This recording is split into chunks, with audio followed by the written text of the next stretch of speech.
अस्सलामुअलैकुम, सुबह खैर। कैसे हैं आप सब लोग? ठीक ठाक हैं, मज़े में हैं जनाब। मज़े में तो रहना चाहिए क्योंकि कराची का जो मौसम है इस दफ़ा भाई पूरा 1 महीना हो चुका और ज़बरदस्त मौसम है।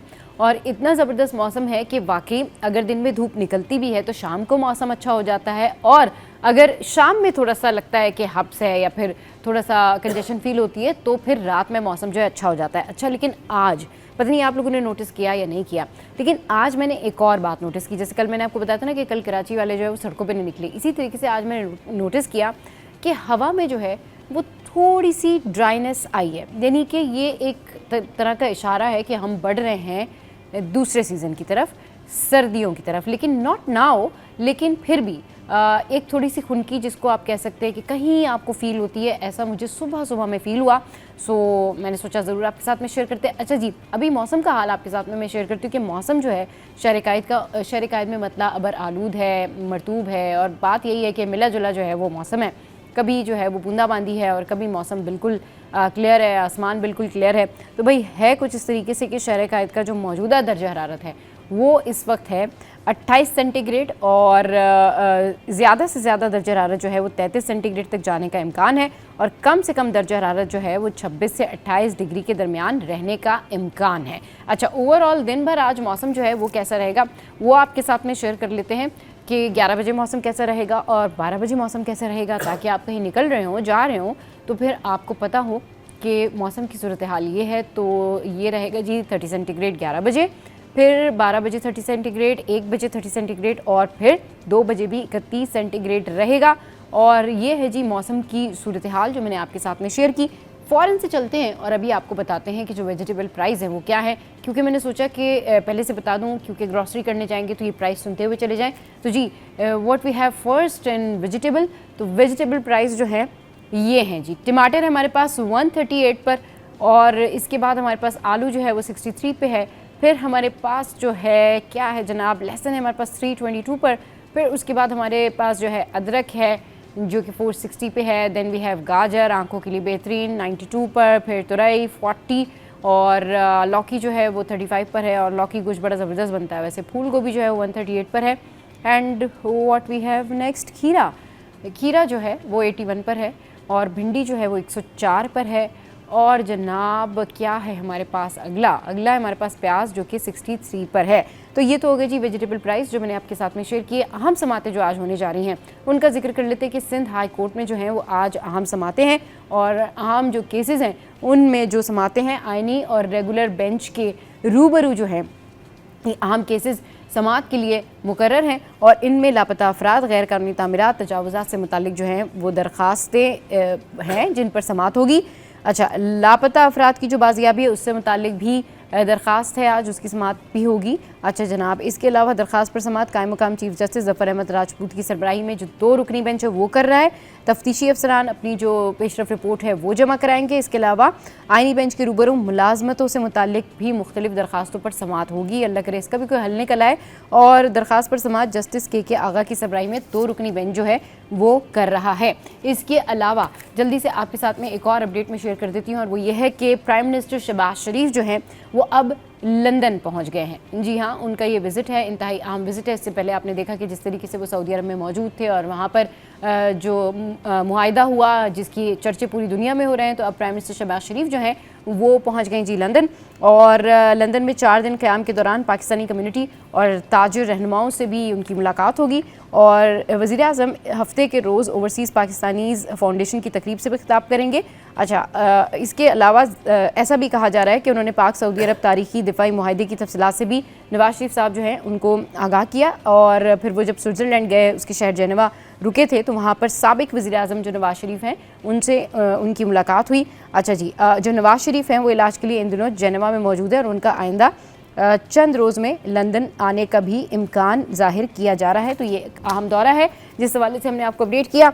अब आगे बढ़ते हैं, और न्यूज़ सेशन के लिए हमें ज्वाइन किया है हमारे सीनियर करस्पॉन्डेंट ने, वसीम भाई ने, जिनको वेलकम करते हैं। अस्सलाम वालेकुम, वेलकम टू द शो। कैसे हैं आप? ठीक ठाक हैं? वसीम भाई ये बताएं क्या चल रहा है, ये कल से लेकर अब तक की खबरों में गैस, बिजली, पानी, प्रोटेस्ट एंड ऑल दैट सारी चीज़ें चल रही हैं, क्या करंट अपडेट्स हैं आज मॉर्निंग की? देखिए, गैस बहरान तो है, उसकी बुनियादी वजह यह है कि जो हमारे गैस के ज़खायर हैं जो कि सिंध और बलूचिस्तान में मौजूद हैं, वो तर्जुमान SAGC के मुताबिक और जो मुख्तलिफ जो हाई ऑफिशल्स हैं या जो मुख्तलिफ कंसर्न्स हैं उनके मुताबिक वो जो है डिप्लीट हो रहे हैं सालाना की बुनियादों पर। सो दैट्स वाई गैस बहरान की वजह से लोग जो हैं वो परेशान भी हैं, क्योंकि उनकी जो आमदनी का एक मखसूस हिस्सा है या बड़ा हिस्सा है वो LPG गैस के हुसूल की नज़र हो जाता है, क्योंकि वो डेली बेसिस पे ज़ाहिर बात है कि होटलों से खाना नहीं खरीद सकते या डेली बेसिस पे रोटी चपाती या नान नहीं खरीद सकते, तो लाहमाला उनको फिर गैस सिलेंडर लाना पड़ता है। अच्छा, जब गैस सिलेंडर लाते हैं LPG का तो उसमें अब कहीं पे कुछ रेट्स हैं, कहीं पे कुछ रेट्स हैं, तो उसकी वजह से लोग जो हैं वो फिर फ्रस्ट्रेट हो जाते हैं और उसके बाद फिर वो क्या कहते हैं प्रोटेस्ट की सूरत में उनका जो है वो गम और गुस्सा जो है वो सड़कों पर नजर आता है। अच्छा, एग्जैक्टली कहा क्या जा रहा है स्विस सदर्न गैस हुक्काम की जानिब से कि क्यों बंदिश है, क्या प्रॉब्लम है? क्योंकि समहाउ हमने देखा भी है कि कराची में बहुत सारी सड़कें, बहुत सारे एरियाज ऐसे हैं जहाँ पर खुदाई की गई है, गैस की पाइपलाइंस डली हैं, तो अब फर्दर क्या, अब क्यों नहीं आ रही फिर गैस, क्यों नहीं काम हो रहा उस पर? मैं इस हवाले से बताऊँ, जो तर्जुमान सुई गैस के हैं वो और बिलखुसूस जो SAGC के हुक्काम हैं, उनका ये कहना है कि चूँकि गैस बहरान की मैंने आपको बुनियादी वजह बताई है, लेकिन गैस की लोड मैनेजमेंट करना, यानी कि सार्फिन के लिए मुख्तलिफ ऐसे इक़दाम करना ताकि उनको गैस के मसाइल से जो है वो निजात मिल सकें, उसी इक़दामात में एक जो है वो कहलाता है गैस लोड मैनेजमेंट, यानी कि कहीं पे मुख्तलिफ इलाकों में कहीं पे रात 10 बजे, कहीं पे 9:30 बजे गैस की फराहमी मुअत्तल कर दी जाती है और वो सुबह 5:30 पौने 6 बजे तक रहती है, जिसका बुनियादी मकसद ये है कि सुबह के औकात में जब सार्फिन गैस इस्तेमाल करें तो उन्हें अच्छा प्रेशर मैसर हो। लेकिन साथ साथ जो मुख्तलिफ लाइनें बिछाई जा रही हैं वो भी स्विस सदर्न का कहना है कि लोगों की सहूलत के लिए बिछाई जा रही हैं ताकि इन फ्यूचर उन लाइनों में जो गैस आ सके वो अच्छी आ सके और प्लस उन लाइनों में से गैस चोरी ना हो सके और गैस लीकेज ना हो सके। तो ये इक़दाम उठाए जा रहे हैं जिसकी वजह से सार्फिन को किसी हद तक जो है वो थोड़े से मसाइल दरपेश आते हैं। उस पर स्विस सदर्न का अमला जो है वो माजरत भी करता है, लेकिन ये तमाम तर जो इक़दाम हैं वो सार्फिन की सहूलत के लिए, ये तमाम तर इक़दाम जो है वो सार्फिन की सहूलत के लिए हैं और गैस का ना आना तो जाहिर सी बात है सबके लिए परेशानी है। अच्छा जी, अगली खबर पर जाते हैं और अगली खबर जो है वो आपके साथ में शेयर करते हैं। और न सिर्फ कराची में बल्कि कुछ इस तरह के मामला जो हैं जो कहना चाहिए कि घर में कोई अगर आ गया है और डकैती हो गई है या दीगर हादसा हो गए, ये लाहौर में भी बहुत ज़्यादा हो रहा है। तो भाई ये खबर जो है वो कुछ इस तरीके से है कि ये लाहौर से ये खबर है जहाँ पर घर में कैमरे ठीक करने वाले जो टेक्नीशियन है ये उसका वाक़या है और इतना हैरत अंगेज़ वाक़या है, मतलब सुनकर अकल जो है वो हैरान रह जाती है कि इस तरह से भी लोग जो है वो अपना टेम्परामेंट से बाहर हो जाते हैं, इस तरीके से भी लोग जो है वो शदीद गुस्से का मुजाहरा करते हैं। सोच के ना दिल हैरत अंगेज़ी में आ जाता है कि ऐसे पॉसिबल कैसे होता है। तो जनाब ये ख़बर कुछ इस तरीके से है कि ये लाहौर का इलाका है डिफेंस, जहाँ पर CCTV टेक्नीशियन ने 36 साला गाहक को तल्ख कलामी पर हथौड़े मार कर कत्ल कर दिया। कैन यू इमेजिन, मतलब कि अदम बर्दाश्त की इंतहा देखें कि मतलब आप किसी की जान कैसे ले सकते हैं। ये मतलब एक हैरान कुन वाक़या है, ना समझ में आने वाली बात है कि मुलजिम ने मकतूल के अहले खाना को 24 घंटे यरगमाल बनाकर रखा। पुलिस ने दरवाज़ा तोड़कर लाश निकाली और मुलजिम को गिरफ्तार कर लिया। पुलिस के मुताबिक डिफेंस के रिहायशी हसन ने कैमरों की देखभाल के लिए CCTV टेक्नीशियन इदरीस को घर बुलाया था, जहां तल्ख कलामी के बाद मुलजिम ने हसन की अहलिया, 5 साला बेटी और मां को गन पॉइंट पर यरगमाल बनाकर रस्सियों से बांध दिया और हसन को सर पर हथौड़ा और चाकू मारकर कत्ल कर दिया। आप सोचें, मुलजिम ने लाश एक कमरे में ले जाकर खुद को भी अंदर से बंद कर लिया। दूसरे रोज़ रात को जब मकतूल हसन की अजीज़ा घर पर आई तो बंद दरवाजे देखकर पुलिस को इतला दी। पुलिस ने दरवाज़ा तोड़कर देखा तो मुलजिम ने लाश चादर में लपेट कर रखी हुई थी और ख़ुद उसके पास बैठा हुआ था। पुलिस ने मुलजिम को गिरफ्तार करके लाश पोस्टमार्टम के लिए भिजवा दी है। तो इंतहाई अफसोसनाक वाक़या, इंतहाई अफसोसनाक ये जो लाहौर में पेश आया इंसिडेंट कि लोग इतने ज़्यादा अदम बर्दाश्त नहीं है, मतलब अदम बर्दाश्त की इंतहा हो गई है कि लोग जो है वो इस तरह से बर्ताव करते हैं कि अगर किसी से तल्ख कलामी हो गई है और आप वहाँ पे कोई काम करने गए तो पूरी फैमिली के साथ आप इस तरीके से करेंगे, दैट्स सो सैड। अच्छा जी, इसी के रेलिवेंट एक और खबर आपके साथ में शेयर करते हैं। It's about city 21 stats. ये है जी जनवरी 2025 सितंबर से लेकर यानी जनवरी 2025 से लेकर सितंबर 2025 तक गले में फंदा लगाकर ईदी के जो आदादो शुमार की रिपोर्ट है वो सिटी 21 ने हासिल कर ली है। इसमें जो स्टैट्स है वो कुछ इस तरीके से हैं कि अब तक यानी जनवरी से सितंबर तक अब तक 2025 से लेकर अब तक 110 अफराद ने खुदकुशी की। ये ईदी जो है उनकी रिपोर्ट में बताया गया है, जिसमें 20 मर्द हैं और ख़वातीन जो हैं वो 90 हैं। फिर इसी तरह की ये जो रिपोर्ट है, अप्रैल और मई में 17 अफराद ने फंदा लगाकर जान दी और सितंबर में फंदा लगाकर 12 अफराद हलाक हुए। मजमूई तादाद 110 हो गई। तो ओवरऑल इस तरीके से आप देखें कि 110 लोग जनवरी से लेकर अब तक यानी इस सितंबर तक 2025 तक खुदकुशी कर रहे हैं गले से फंदा लगाकर। ईदी वालों ने ये स्टैट्स दिए जो कि सिटी 21 ने हासिल किए हैं। वसीम भाई, ये सब क्या हो रहा है? मतलब ये लोग खुदकुशी की तरफ जा रहे हैं, लोग इतना स्ट्रेस हैं। ये जो सिचुएशन है आप लोग भी देखते होंगे कि जब आप जाते हैं तो आपको पता चलता है जी कहीं इस तरह से इंसिडेंट हो गया। What is all about? देखें सबा, इसकी मुख्तलिफ वजूहात हैं। मेरी नज़र में इसकी वजूहात ये है कि एक तो फाइनेंशियल इश्यूज़ हैं, ठीक है। दूसरी चीज़ ये कि जो समाजी और माशरती इश्यूज़ हैं, ठीक है, बहुत। और इन तमाम और एक अहम चीज़ ये है कि दीन से दूरी है, ठीक है। हमने देखा है कि फाइनेंशियल इश्यूज़ में अगर अखराजात पूरे नहीं हो पा रहे और क्राइसिस बढ़ते जा रहे हैं तो उस सूरत में लोग जो है वो सुसाइड करते हैं, ठीक है। अच्छा, इसी के साथ साथ जब ये तमाम सूरत हाल हो, फिर जो पड़ोसी हैं या फिर रिश्तेदार हैं, दोस्त अहबाब हैं, उनके तल्ख लहजे, उनकी तल्ख ज़बानें, ठीक है, उनके ताने तशने, ये भी लोगों को जो है वो अंदर से तोड़ते हैं और फिर लोग जो है वो फिर सोसाइटी की तरफ आप लोगों से मिलते हैं, लोगों से बात करते हैं, रिपोर्टिंग करते हैं और आप दीगर मसाइल के ऊपर भी बात करते हैं। गैस का इशू है, बिजली का इशू है, पानी का इशू है। वाकई ये इस तरह के मसाइल हैं, किसी की भी मेंटल हालत जो है वो ख़राब हो सकती है और वो इस हद तक जा सकता है। मुझे तो लगता है बिल्कुल, क्योंकि ये इस तरह के इश्यूज़ होते हैं कि इसमें इंसान बहुत ज़्यादा इरिटेट फील कर रहा होता है। देखें, बहुत सारी चीज़ें, घरेलू प्रॉब्लम्स भी बहुत सारी होती हैं। जी बिल्कुल, घरेलू प्रॉब्लम के साथ साथ देखें बात यह है कि बर्दाश्त का मादा जो है ना, वो अब हमारे लोगों में जो है वो कम होता जा रहा है। सही। इसकी बुनियादी वजह यह है कि हम आए दिन देखते हैं कि रोडों पे जब हम ऑफिस आ रहे होते हैं या ऑफिस से घर जा रहे होते हैं या फिर ट्रैवल कर रहे होते हैं, तो रोडों पे गाड़ी लग गई तो लोग जो हैं वो एकदम उतरे और फिर गुत्थम गुत्था हो गए, गालियाँ गलौज शुरू हो गई या फिर तल्ख कलामी शुरू हो गई।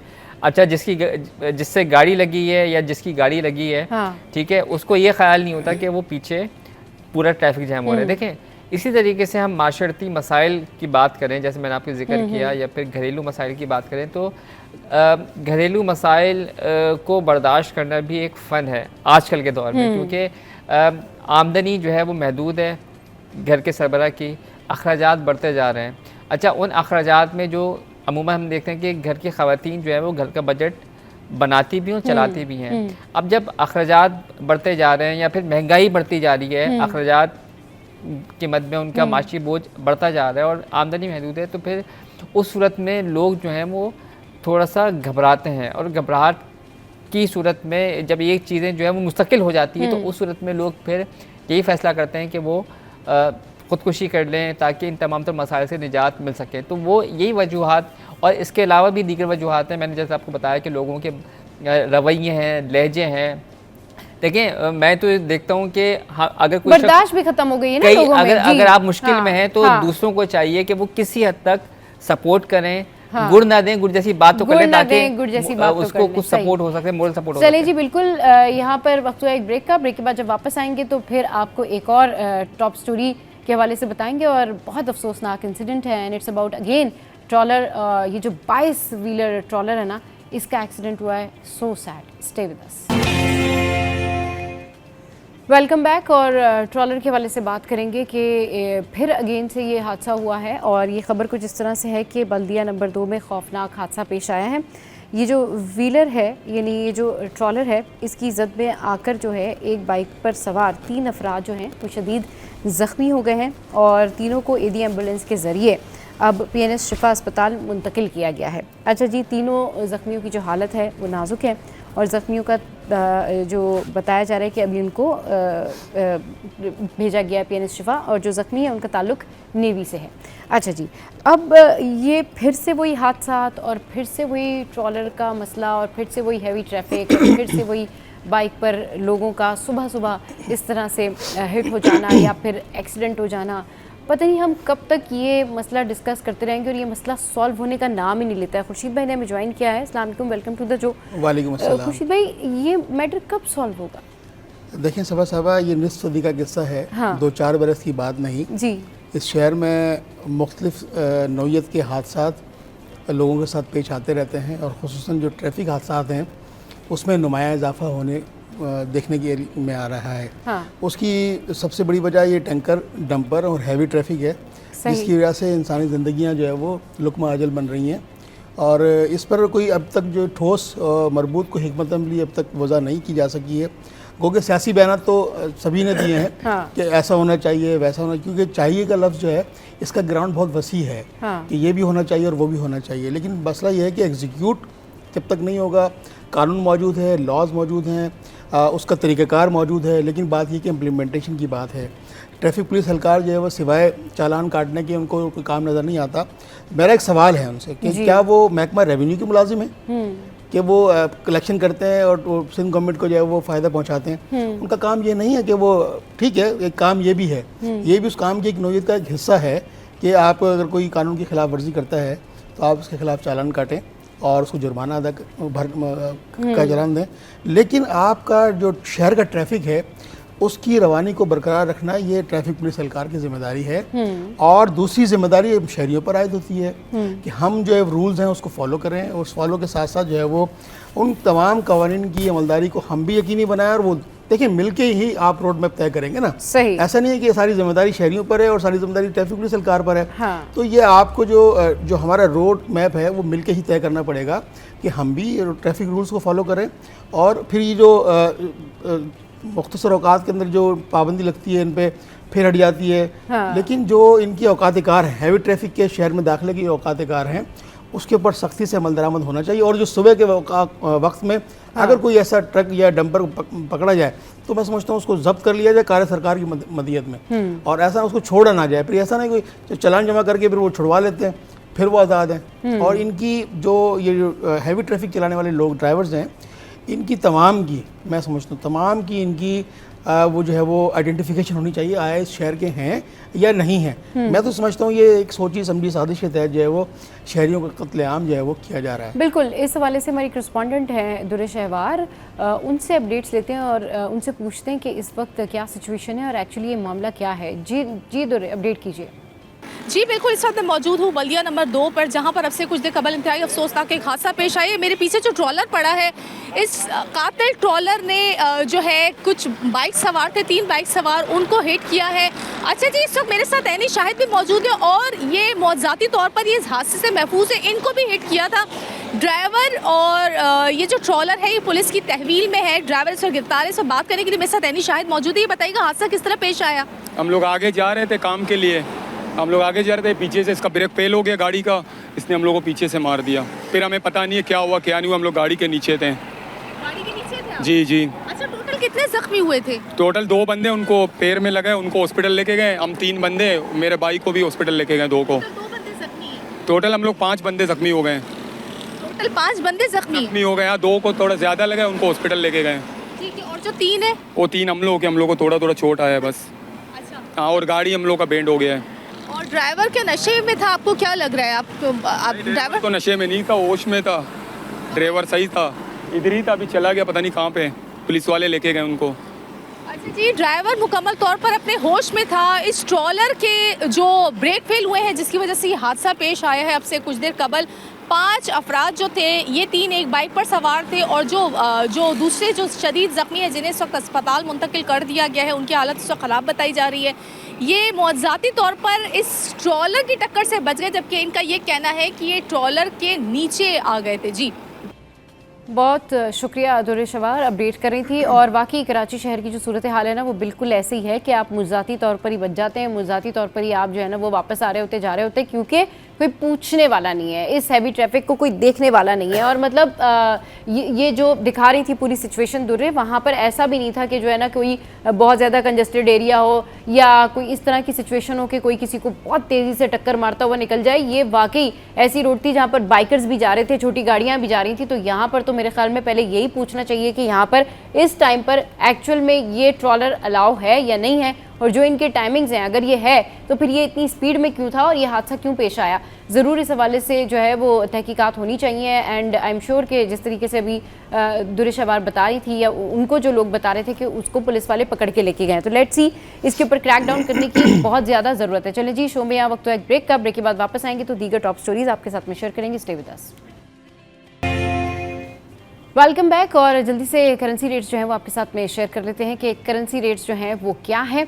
और करेंसी रेट्स जो हैं वो ओवरऑल बहुत सारे लोगों को पता करने होते हैं, और इसलिए पता करने होते हैं कि लोग इसमें इंटरेस्ट भी रखते हैं और लोग इसकी बाइंग जो है वो भी कर रहे होते हैं। तो जी, ऑस्ट्रेलियन डॉलर जो है वो है 189 पर, कैनेडियन डॉलर 209 पर, यूरो जो है वो 336 पर है, कुवैती दिनार जो है वो है 925 पर।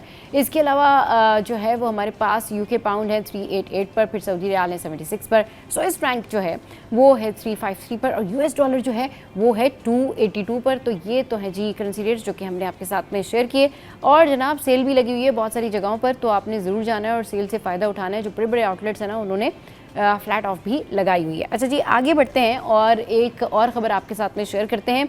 ये है जनाब पाक सऊदिया मुआहिदा। यौम तशक्कुर जो है वो इस हवाले से मनाया जाएगा। और जो पाकिस्तान उलमा कौंसिल है, पाकिस्तान उलमा कौंसिल ने पाकिस्तान सऊदी अरब स्ट्रेटेजिक मुआहदे पर मुल्क भर में जो है यौम तशक्कुर मनाने का ऐलान किया।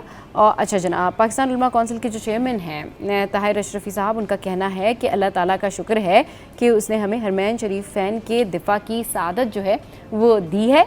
और उन्होंने कहा कि पाकिस्तानी क़यादत, फील्ड मार्शल और सऊदी वली अहद तारीफ़ के मुस्तहिक हैं। तो इस हवाले से जो है वो यौम तशक्कुर मनाया जाएगा। और ये जो पाक सऊदिया मुआहिदा है इसके हवाले से आज यौम तशक्कुर मनाया जाएगा। खुर्शीद भाई, एक तो कल ये सबसे बड़ी खबर सामने आई और उसके बाद अब ये यौम तशक्कुर, आप देखिए कि पूरी दुनिया में ही जो है इस मुआहिदे के हवाले से उसकी चर्चा हो रही है और लोग बात कर रहे हैं, और इस हवाले से एक बड़ा ही कोई पॉजिटिव इम्पैक्ट जो है वो सब जगह स्प्रेड आउट हो रहा है। देखें, बिल्कुल ये बात खुशी है, खुशाइन बात है कि पाकिस्तान के हिस्से में और ये मुमलिकत खुदादाद जिसकी बुनियाद जो है वो कलमे की बुनियाद पर ये मुल्क हासिल किया गया। हाँ। और फिर जब मार्का हक हुआ वो भी अल्लाह ताला ने हमें फ़तह नसीब फरमाई। हाँ। 1965 की जंग में भी अल्लाह ताला ने हमें फ़तह नसीब फरमाई। तो ये फतुहात का सिलसिला जो है वो मुसलमानों के हिस्से में है। अगर वो अल्लाह की रस्सी को मजबूती से थामे रखें तो अल्लाह ताला का शुक्र है कि हमारे फील्ड मार्शल वो भी हाफिज़ कुरान है। तो वो जब पहले जब ये इंडिया को हमने नाको चने चबवाए तो पूरी दुनिया में उसकी तारीफ़ हुई कि उस सिलसिले की कि किस तरह से पाक फ़ौज ने यह वो इंडिया को जो है वो धूल चटाई है। और अब जो है गुज़िश्ता कई रोज़ से जो है वो हमारे फील्ड मार्शल हाफिज़ सईद आसिम मुनीर साहब और वज़ीर आज़म साहब जो है वो गैर मुल्की दौरों पर हैं, सऊदी अरब भी गए, वहाँ भी पाक सऊदिया मुआहिदा हुआ। और उसमें जो सारे मुआहिदे एक तरफ, तजारती और सारी चीज़ें एक तरफ, और लेकिन सबसे जो बड़ा जो है वो ये कि पाकिस्तान की हुकूमत को, पाकिस्तान की अफवाज को हरमैन शरीफैन की जो हिफाजत है। हाँ। उसका जो है वो फरीज़ा सर अंजाम देने की जिम्मेदारी जो है मिली है। हाँ। तो ये सबसे बड़ी खुशी की बात है। हाँ। और खुशी के साथ साथ ये वो एतमाद है हमारी अफवाज पाकिस्तान का जो दुनिया में इस वक्त जो है वो उसका तूती बोल रहा है। सही। और हम आज बरोज़ जुम्मा है आज, और तमाम मसाजिद में उलमा कराम, मुफ्तियान कराम, फिर घरों में दुआओं का सिलसिला, फिर इज़हार तशक्कुर भी है। हाँ। अल्लाह का 2 रकअत नवाफिल जो है वो नवाफिल शुक्राने की अदा कर रहे हैं लोग, करेंगे नमाज जुम्मा में। हाँ। और मुल्क की सलामती के लिए खुसूसी दुआओं का एहतमाम भी आज किया जाएगा। जो अल्लामा ताहिर अशरफी साहब हैं उन्होंने भी एक लेटर जारी किया और इज़हार तशक्कुर मनाने का उन्होंने ये कहा कि आज बरोज़ जुम्मा जो है वो इज़हार तशक्कुर मनाया जा रहा है। हाँ। और लेकिन खुशी की बात यह है कि हम हरमैन शरीफैन जिससे हमारा एक रूहानी ताल्लुक़ है। हाँ। और कल्बी ज़हनी जो भी ताल्लुक़ है, और सबसे मजबूत ताल्लुक वही है। देखें इस वक्त भी पूरी दुनिया में हाँ। कुफार ने तमाम चीज़ों पर हमें लड़ाया, सियासत पर लड़ा दिया, महंगाई के इशूज़ पर लड़ा दिया, लेकिन एक चीज़ पर हमें वो लड़ाने में नाकाम, वो है किबला, हमारा खाना काबा और रोज़ा रसूल सल्लल्लाहु अलैहि वसल्लम। जो रसूल से मोहब्बत का मामला है वो 1 इंच भी जो है वो ख़त्म नहीं कर सके और इंशाल्लाह वो ख़त्म भी नहीं होगा। सही, बिल्कुल बिल्कुल, इंशाल्लाह। अच्छा जी, इस हवाले से जो है बहुत सारे लोग जो है वो बात कर रहे हैं और यौम तशक्कुर के हवाले से भी, और ओवरऑल पूरी जो दुनिया है, पूरी दुनिया में इस मुआहदे के हवाले से गूंज जो है वो जारी है। और जिस तरीके से कहा गया है कि सरकारी इमारतों को सजाया जाएगा और जो पाकिस्तान पर अगर खुदा न खास्ता कोई हमला करता है तो वो हमला फिर सऊदी अरब पर तस्वुर किया जाएगा, और अगर सऊदी अरब की जानिब कोई इस तरीके से हमला करता है तो वो हमला पाकिस्तान की तरफ तस्वुर किया जाएगा। कितना ज़्यादा इम्पैक्टफुल देख रहे हैं आप, कितना ज़्यादा वज़न देख रहे हैं आप इस मुआहदे में? पूरी दुनिया में इस वक्त जो पाकिस्तान की अफवाज की जो सूरत हाल है, हाँ। जो मजबूती की सूरत हाल है जी। उसके तनाजुर में पूरी दुनिया में ये जो माहिदा है, हाँ। इसको बड़ी कदर की निगाह से देखा जा रहा है और पाकिस्तान की मईशत के हवाले से आइंदा आने वाले वक्तों में बड़े अच्छे नंबर की उम्मीद है। क्योंकि देखें सऊदी अरब ज़रा एक मुआशी तौर पर मजबूत मुल्क है, हाँ। और उसने इस बात का इजहार हमारी अफवाज पे किया है। देखें कतर पर हमला हुआ, कतर का जो दिफाई बजट है वो हमसे ज़्यादा है, लेकिन इसराइल ने उस पर भी अटैक कर दिया। तो अब हम पर ये जिम्मेदारी आयद होती है, जो एतमाद का मज़हर कह लें आप इसको, कि सऊदी हुकूमत ने, शाह वली अहद ने वहाँ मुलाकात की। मुलाकात में 2 तरफ़ा तजारती ताल्लुकात के ऊपर भी गुफ्तगू हुई और पाकिस्तान में सरमायाकारी। देखें इससे पहले अमेरिका सरमायाकारी की बात कर चुका है, फिर डोनाल्ड ट्रंप ने जो है वो हमारा टैरिफ भी कम किया। ये सारे वो मामलात हैं जो पाकिस्तान को आइंदा आने वाले वक्तों में एक मजबूत सिमत की तरफ लेके जा रहे हैं। हम माशी तौर पर, दिफाई तौर पर मजबूत हो रहे हैं और मजबूत हैं, लेकिन मज़ीद उसमें पुख्तगी आ रही है, मज़ीद मुस्तहकम हो रहे हैं दिफाई तौर पर, माशी तौर पर। देखें बहुत सारे मामलात ऐसे हैं, माशी तौर पर भी जो है वो लेग पुल्स होंगे और हैं भी ज़ाहिर माशी तौर पर बहुत सारे मामलात ऐसे हैं, क्योंकि हम IMF के भी चुंगल से नहीं निकल सके, लेकिन IMF के चुंगल से जब निकल जाएंगे तो यही वो नंबर्स, यही वो पेशकदमी होती है, यही वो फतूहात होती हैं जिसकी बुनियाद पर जो है वो आलमी सतह पर जो है वो इन्वेस्टर्स पाकिस्तान आएंगे। जब आलमी सतह के इन्वेस्टर्स जो पाकिस्तान आएंगे, देखिए अमेरिका ने भी बात की पाकिस्तान में सरमायाकारी की, अब दीगर ममालिक भी जो है वो, चाइना है, चाइना तो वैसे ही हमारे पास जो है वो सरमायाकारी कर रहा है, फिर दीगर ममालिक भी, रूस है, फिर रशिया के मामला। तो ये एक अच्छी हमारे लिए, मईशत के लिए भी बड़ी अच्छे नंबर्स हैं, अच्छी खबर है कि सऊदी हुकूमत ने पाकिस्तान में सरमायाकारी के लिए ताउन की पेशकश की है। और फिर हमें इस बात का शर्फ हासिल है कि हम अब खाना काबा की हरमैन शरीफीन की हिफाजत पर भी हमारी नुक्ता निगाह जो है ना वैसे भी होती थी, लेकिन अब जो है वो मज़ीद हमारी ईमानी कैफियत के साथ, पुख्तगी के साथ होगी। चलिए जी, बिल्कुल। अच्छा जी, एक और ख़बर जो है वो शेयर करते हैं, और ये जो ख़बर है ये कुछ इस तरीके से है कि इट्स कि कराची की तामीर और तरक्की के लिए सभी मिलकर काम कर रहे होते हैं, लेकिन इस दफ़ा सूबाई वज़ीर नासिर हुसैन शाह साहब जो हैं उन्होंने अपने जो मुखालिफिन हैं उनके इल्ज़ामात को अब कैटेगोरिकली मुस्तरद कर दिया है। उनका ये कहना है कि सिंध हुकूमत ने कराची की तरक्की के लिए तारीख़ी इक़दामात किए हैं और ये शहर हमारा दिल है।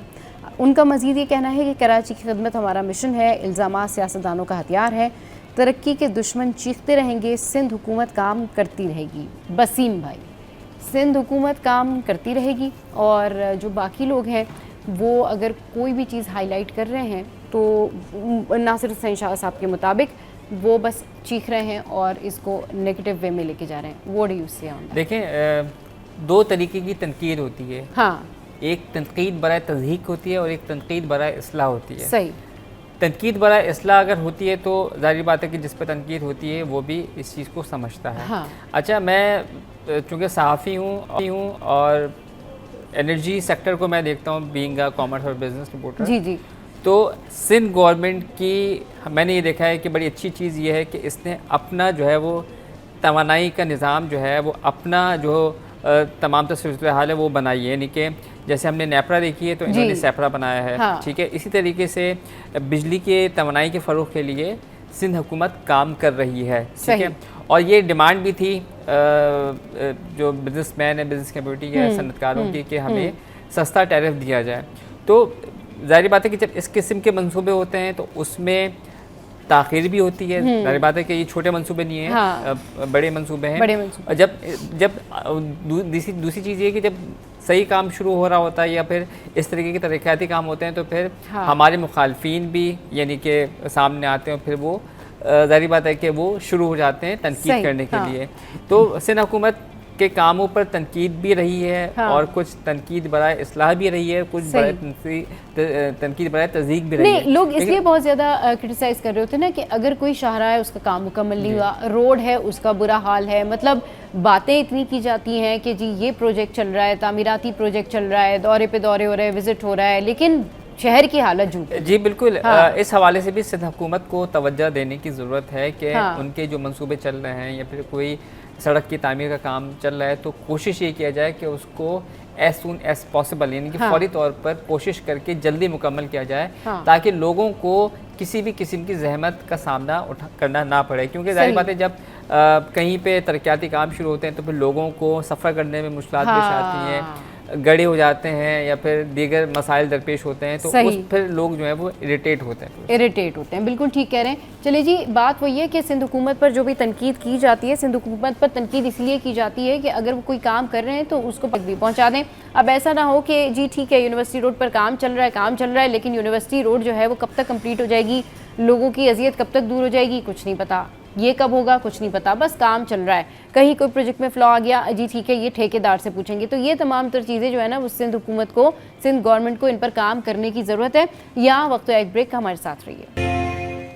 Welcome back. तो इस शहर के मसले जो है ना भाई वो ख़त्म होने का नाम नहीं लेते, और एक और इशू, एक और मसला, अगर हम पानी के मसलों से, गैस के मसलों से निकल जाएं तो डकैतियों के मसलों में फंस जाते हैं।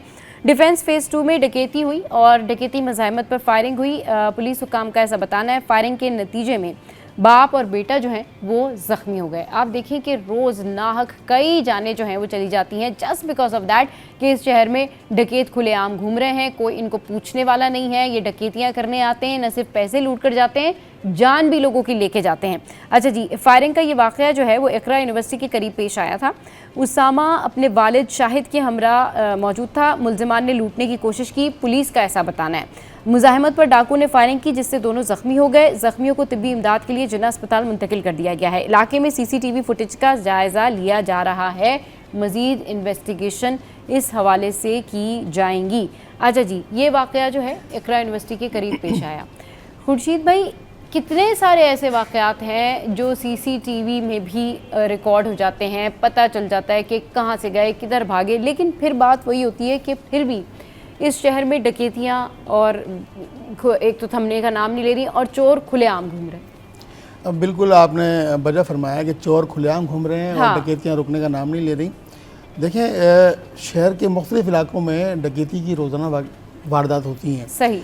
कुछ शहरी ऐसे होते हैं, वो शहरी अपने वाक़े को रिपोर्ट करते हैं जाके पुलिस स्टेशन में, ठीक। लेकिन ये जो डकैती होने के बाद आपके पुलिस रिपोर्ट करने का जो मामला है ना, ये जो सफ़र है, ये इंतहाई तकलीफ़देह सफ़र है। अगर आप वहीं ऑन स्पॉट खड़े होकर जो है वो फ़ोन करते हैं आप हेल्पलाइन पे या रेस्क्यू को 15 को, तो वो जो रवैया है हमारे पुलिस हुकाम का या जो कॉल सुनने वाले साहब का होता है, वो कहते हैं जी आप इसी जगह मौजूद रहें, और फिर उस दसियों सवालात, फिर अगर आप FIR कटवा दें तो फिर अदालत के चक्कर। मतलब हमारे यहाँ का जो निज़ाम है वो बड़ा पेचीदा है। उस निज़ाम से बचने के लिए लोग जो है वो सिंपल एक दरख्वास्त जो है वो थाने में जमा करवा देते हैं ताकि आपकी सिम वहाँ से निकल सके उसके एवज़, और उस दरख्वास्त के बाद आपका जो है वो शनाख्ती कार्ड नया रिन्यू हो सके। बाकिया मोबाइल का मिलना और मुजरिमान को पकड़ना, ये तो इनकी दस्तरस से मैं समझता हूँ बाहर होता चला जा रहा है, क्योंकि अब तक अगर ये वाक़यात नहीं थमे तो इसमें सारा कसूर जो है हमारी पुलिस हुक्काम का है। इलाके के अंदर CCTV फुटेज मौजूद है या नहीं है, CCTV कैमरे मौजूद हैं या नहीं है, ये काम हुकूमत का है। देखिए कई हज़ार कैमरे तो जो मुराद सोनी है उन्होंने कम्युनिटी पुलिसिंग के ज़रिए ये खुद लगाए, ये शहरियों ने खुद लगाया। सेफ सिटी प्रोजेक्ट जो है वो हमारा कब मुकम्मल होगा, सेफ सिटी प्रोजेक्ट में इस्तिलाहात मज़ीद आ रही हैं कि कितने कैमरेज लगेंगे। चाइना के दौरे भी हो गए, जापान के दौरे भी हो गए, पूरी कैबिनेट जो है वो हमारे वज़ीर दाखिला भी चले गए, सीनियर वज़ीर शर्जील इनाम मेमन भी वहाँ चले गए, और मुख्तलिफ कंपनीज़ के दौरे भी हो गए। देखिए ये दौरे मुस्तकिल कई सालों से चलते हुए आ रहे हैं, और जब तक ये पाया तकमील तक सेफ सिटी नहीं पहुँचेगा, अब सेफ सिटी का प्रोजेक्ट आपका मुकम्मल हो जाता है तो फिर हमारी पुलिसिंग का निज़ाम जो है, देखें दोनों तरफ से आपको सिस्टम को बेहतर करने की ज़रूरत है। और जो शहरी है, आप किसी भी न्यूट्रल शहरी से पूछ रहे हैं आप कहीं भी हम भी रिपोर्ट जब कर रहे होते हैं चीज़ों को, तो हम भी इन सारे वाकयात का शिकार हो चुके हैं। लेकिन आपका ये जो सफ़र है ना मोबाइल छीनने और पुलिस की रिपोर्ट तक, ये इंतहाई तकलीफ सफ़र है। इसको आसान बनाने की ज़रूरत है, शहरियों को एतमाद बहाल करने की ज़रूरत है। फिर जो आपके मोबाइल छीनते हैं, CPLC उसको किसी हद तक तो बंद कर देता है और किसी हद तक बंद नहीं कर पाता।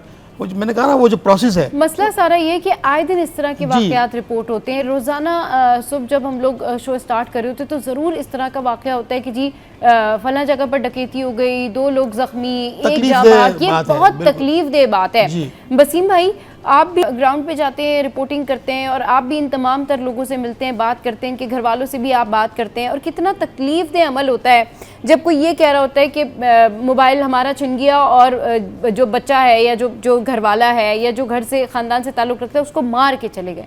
मतलब ये कब तक चलेगा? ये कब बंद होंगी ये डकैतियाँ? ये चोर कब पकड़े जाएंगे? देखिए, ये तमाम तर मामलात उस वक्त ख़त्म होंगे जब कानून पूरे तरीके से ना सिर्फ सख्त होगा बल्कि उस पर अमल दरामद भी देखने में आएगा। आज 2008 की बात है, मेरे ख्याल में 29 अप्रैल की बात है। कराची के हालात बहुत ख़राब थे, तो उस वक्त के सूबाई वज़ीर दाखिला ने और जो हुकूमत सिंध है उसने जो कानून नाफिज करने वाले इदारे हैं उनको शूट एंड एक्साइट के ऑर्डर दिए थे कि शरपसंदों को जहाँ पे भी देखो उसको देखते ही गोली मार दो। तो बीइंग अ रिपोर्टर, मैं उस ज़माने में नाइट में होता था जी। तो नाइट में चूँकि क्राइम ज़्यादा होते हैं, तो जब ये ऑर्डर्स जारी हुए तो 1 हफ़्ते तक, बल्कि 1 हफ़्ते और मखसूस दिन मुझे याद है कि कराची के अंदर कोई भी क्राइम रिपोर्ट नहीं हुआ था। अच्छा, ठीक है। तो बात यह है कि अगर इस तरीके के 2008 की बात है, तो अगर इस किस्म के इक़दामात उठाए जाएँ, ठीक है, मैं 2009 की बात है, इस तरीके के सख्त इक़दामात उठाए जाएँ तो ज़ाहिर बात है कि जो लूट मार करने वाले अनासर हैं वो भी खौफ में मुब्तला होंगे कि भाई अगर हम पकड़े गए तो हमें देखते के साथ ही गोली मार दी जाएगी या हमारे साथ सख्ती से निपटा जाएगा। तो जब इन लोगों के साथ सख्ती से निपटा जाए और वो अवामिल जिसकी वजह से ये डकैती लूट मार की वारदातें जन्म लेती हैं, उन अवामिल को, उन वजूहात का ख़ात्मा किया जाए या उनका तदारुक किया जाए, तो यकीनन शहर में जो अमन व अमान की सूरत हाल है वो भी बेहतर रहेगी और लोग भी अपने जानो माल से उनका महफूज रहेंगे। अच्छा खुर्शीद भाई, जिस तरीके से अभी बता रहे हैं कि 2009 में सख्त इक़दाम किए गए थे, ठीक है, तो 1 हफ़्ते तक जो है वो क्राइम नहीं हुआ था और ये जो चोर है, डकैत हैं, इनको समझ में आ गई थी कि अब बच के जाने का कोई रास्ता नहीं है, तो अब क्यों नहीं किए जाते इस तरह से ये इक़दाम? देखिए, सऊदी अरब में भी, दुबई में भी, चाइना में भी, कोरिया में भी। मतलब कोरिया में अभी जो कोरिया के प्रेसिडेंट हैं, उन्होंने 30 अफराद को जो है वो फांसी का हुक्म दिया है और उन्होंने कहा कि 30 अफराद ये वो अफराद हैं जिन्होंने गफलत बरती है, जो इन्होंने सैलाब जो वहाँ कोरिया में आया था और उसको उसकी हिफाजती चीज़ों को उसमें इन्होंने कोताही बरती है, अदम तवज्जोही रही है इनकी, तो लिहाजा इनको जो है वो हैंड किया जाएगा। सही। तो जब इस तरह के सख्त कवानीन होते हैं ना, तो खौफ होता है सही कि वो खौफ ये होता है कि हमने अगर कोई क्राइम किया तो हमें सज़ा मिलेगी और सज़ा भी वो होगी जो नाकाबिले तलाफ़ी है, वो वापसी नहीं होगी। तो हमारे यहाँ तो भी डकैत को पकड़ते हैं और सुबह उसकी जो है वो ज़मानत हो जाती है। मनशात फरोश को पकड़ते हैं, सुबह उसकी ज़मानत हो जाती है और वो एक ऐसे ग्रुप बने हुए हैं, ऐसे अदालत में हमारे वकला के ग्रुप माजरत के साथ हमारे ग्रुप बने हुए हैं कि आप जैसे ही आपके ऊपर केस पड़ा डकैती का या मनशात का, अगले ही दिन आपकी ज़मानत और वो फिर दंदनाते घूमते फिर बाहर आ जाते हैं, पूछने वाला नहीं, फिर वो जो वाक़या करते हैं, वारदात करते हैं, फिर अंदर चले जाते हैं। सही। फिर रिपोर्ट क्या आती है, ये फला मुलजिम जो है वो वाक़े में हलाक हो गया और ये मुतअद्दिद वारदात में पुलिस को मतलूब था। सही। और मुख्तलिफ वारदातें करता रहा, ये पूरी एक तहरीर बनती है फिर। देखिए ये बिल्कुल जिस दिन उसने पहला अटेम्प्ट किया, आप उसको सजा दें, बंद करें, जुर्माना आयद करें, जो उसकी सजा मिलती है कानून के मुताबिक वो सज़ा दें। वसीम भाई, आप क्या ऐड ऑन करना चाहेंगे इसके ऊपर? क्यों नहीं इनको सज़ा मिलती, क्यों नहीं ये जो है वो जेल जाते हैं तो जेल में ही रहते हैं, इनकी ज़मानतें हो जाती हैं, फिर ये वापस आ जाते हैं, बाहर आ जाते हैं और फिर शहर में दंदनाते हुए घूमते हैं? जी बिल्कुल, जैसे मेरे भाई खुर्शीद भाई ने बिल्कुल सही बात कही। बात यह है कि अगर कोई मुलजिम पकड़ा जाता है तो उसकी फिर शनाख्त परेड होती है। मुद्दई जब जाता है वो शनाख्त परेड करता है, वो पहचानता है, उसके बाद जो मुद्दई है उसको भी केस के लिए आगे जो है वो परसू करना पड़ता है। फिर ऐसा भी देखा गया है कि मुल्ज़िम के जो अहले खाना है या फिर दोस्त अहबाब हैं या साथी हैं, उनकी जानिब से मुद्दई को इनडायरेक्ट वे में धमकियाँ भी दी जाती हैं, ठीक है। अच्छा, उसके बाद फिर जब अगर केस अदालत में जाता है तो वो केस लंबा होता जाता है। अच्छा, इंसान अगर हम कराची की बात करें तो हमारे माशरे में हर कोई अपने जो शेड्यूल है उसमें मसरूफ़ है, ठीक है। अब वो उस मसरूफियत में से वक्त निकाल के हेयरिंग में जाना, समाअत करना और फिर उस समाअत को पैरवी करते हुए डेली बेसिस पे अपना वक्त निकालना, वो उसके लिए हेक्टिक हो जाता है। फिर आगे जाके फिर उनको उस तरीके से वो इतना इरिटेट हो जाता है कि यार रोज़ाना हमें जाना पड़ता है, फिर तारीख पे बाद में तारीख दी जाती है, तो इससे बहुत इरिटेट होता है इंसान। इससे बहुत तो इमाम पे चीज़ें आसान हो जाएं, सज़ा और जज़ा के मामलात इंतहाई आसान हो जाएं, तो फिर कोई मसला ही ना हो। चलिए जी, बहुत शुक्रिया वसीम भाई हमारे शो पर आए, बहुत शुक्रिया खुशी भाई हमारे शो पर आए। चलिए जी, शो में यहाँ वक्त हुआ है हेडलाइंस ब्रेक का। हेडलाइंस ब्रेक के बाद वापस आएंगे और फिर करेंगे ढेर सारी बातें। हमारे साथ रहिए।